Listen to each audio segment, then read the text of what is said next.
Très certaine sur Sipo. Imaginez qu'il y ait l'égalisation sur l'action suivante. Ça fait désordre. La réaction d'Esteban Becker qui lui non plus n'est pas certain de cette position de hors-jeu là sur le but refusé à Nsoué. On a vu également Claude Leroy faire du porte-à-porte, demander quasiment à tous les joueurs: ça va, c'est bon, ça continue, ok. Alors vous le disiez, ça tape sur les organismes. Oui, bien sûr, c'est le premier match. 31 degrés ce soir quand même, et une humidité très forte, 75%. C'est un pays où il pleut, hein. Pas en ce moment, c'est la saison dite sèche. Mais vous voyez, la saison dite sèche, il y a 75% d'humidité. Hein. Oui. Bifouma. C'est Bifouma qui essaie de chercher, d'alerter de l'autre côté. Un ballon récupéré, mais il s'est battu quand même, Nganga, aidé par Bukamutu. Arnold Bukamutu pris, et c'est un contre qui peut s'organiser en faveur des Équato-Guinéens. Ça va vite avec Ibanedou. Ouais. Si c'est pas aller chercher la faute, ça. Il est malin, il est malin. Ouais, mais l'arbitre n'est pas obligé de lui donner, hein, parce que franchement, je crois qu'il est vraiment allé la chercher. Il n'y a pas grand chose quand même.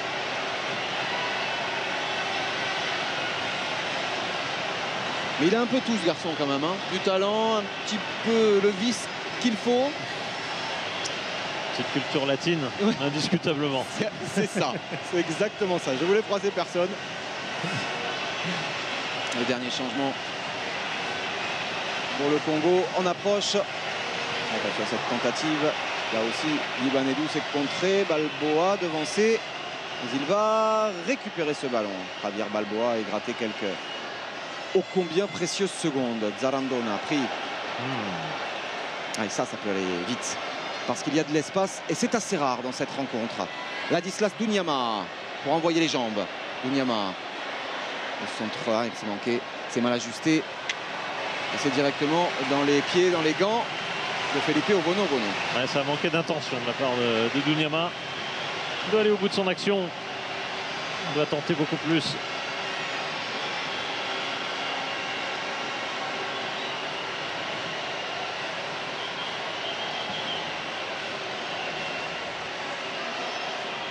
Indiscutablement, cette équipe équato-guinéenne n'est pas une équipe typique d'Afrique centrale où en général on joue sur des gabarits assez forts. Oui. On joue sur d'autres qualités beaucoup plus latines, européennes et latines. Et ibériques, disons-le plus précisément. Et on le sent, hein. Regardez notamment sur cette séquence de conservation, c'est assez propre. Ouais, c'est très bien arbitré de la part de Bakary Papa Gassama. Allez, le dernier changement, le voici. L'entrée en jeu de Dominique Malonga. Et c'est un choix résolument offensif.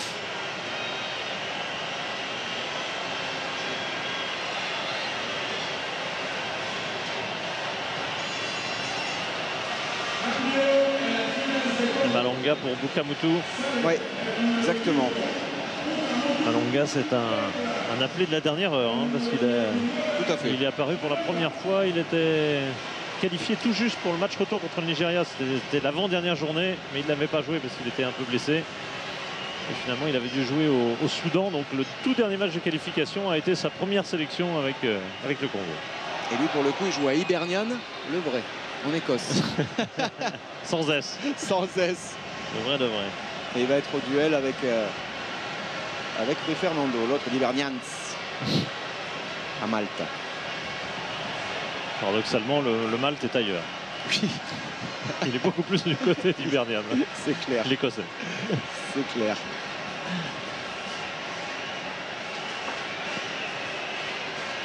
Le changement hein, également du côté de la Guinée équatoriale.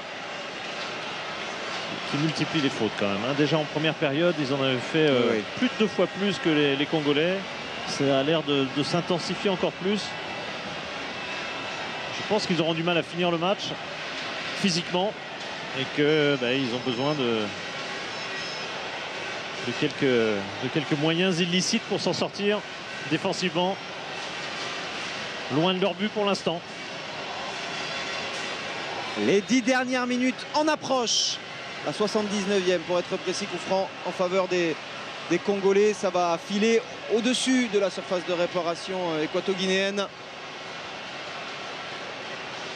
Et voici le banc congolais avec Fodé Doré qui avait débuté cette rencontre. Il n'a pas eu l'occasion de peser comme il en a l'habitude sur cette défense d'une Zalang. Et effectivement, ça commence à devenir un peu plus compliqué au niveau physique pour les Équato-Guinéens. Bifouma, pas de faute. Ils ne sont pas habitués à ce... Il y a à la fois la chaleur, bien sûr, mais ils ne sont pas habitués non plus à des matchs de ce niveau-là. Hein. Bien sûr, le rythme. Emilio Nsoué devant, c'est une fois n'est pas coutume dans son duel.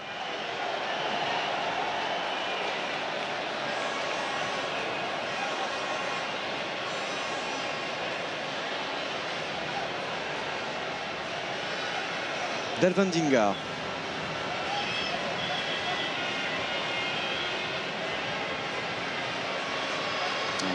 Loin devant, la sortie manquée.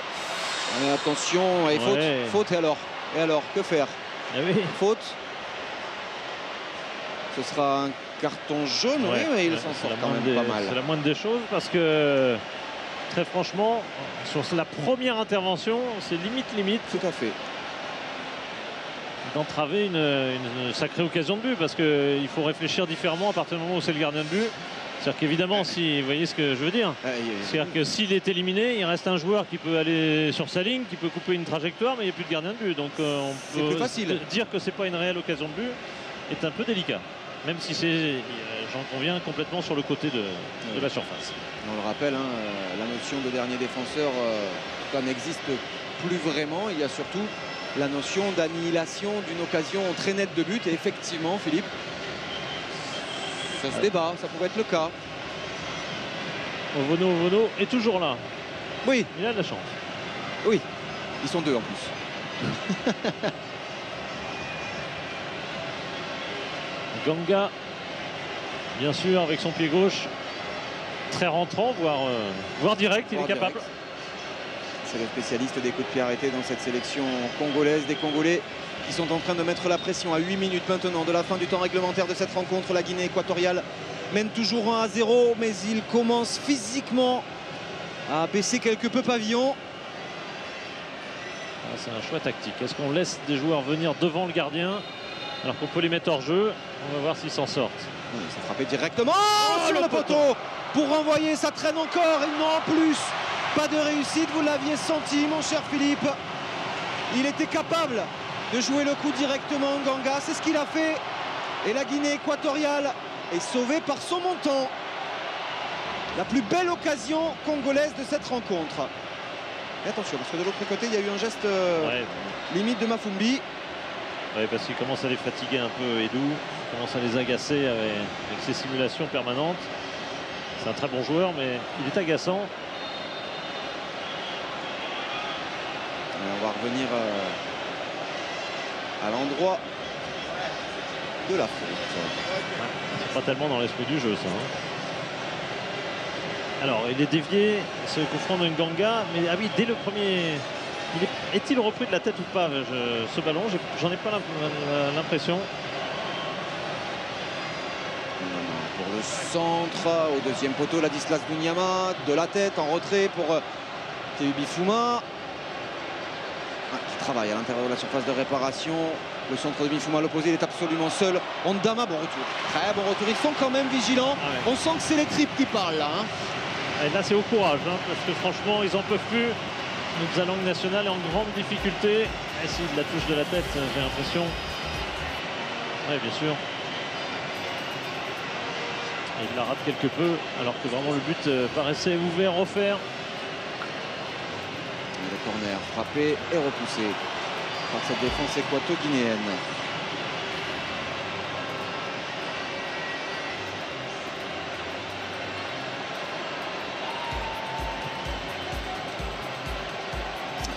Ça passera largement derrière les buts de Felipe Ovono, ce qui n'est absolument pas du coup de Claude Leroy. On revoit une dernière fois cette possibilité. Déjà, elle a été déviée une première fois par le mur et bien évidemment qu'elle a été touchée de la tête par Ladislas Bignama. Toute la détresse du banc congolais. Rien ne fonctionne pour le moment et il reste très peu de temps pour réparer la machine. 5 minutes à peine avant la fin du temps réglementaire de cette rencontre. Ils ont quand même largement le dessus sur le plan physique maintenant. Oui. Et les moyens de s'imposer sur cette fin de match. Au moins d'obtenir le nul. Oui, de ne pas handicaper la suite. Oui. Ouais, l'avenir se joue là. Et oui. Et parce qu'après, c'est les deux gros, entre guillemets, qui vont être au menu. Ouais, puis vous avez déjà un adversaire qui a virtuellement 4 points de plus. Tout à fait.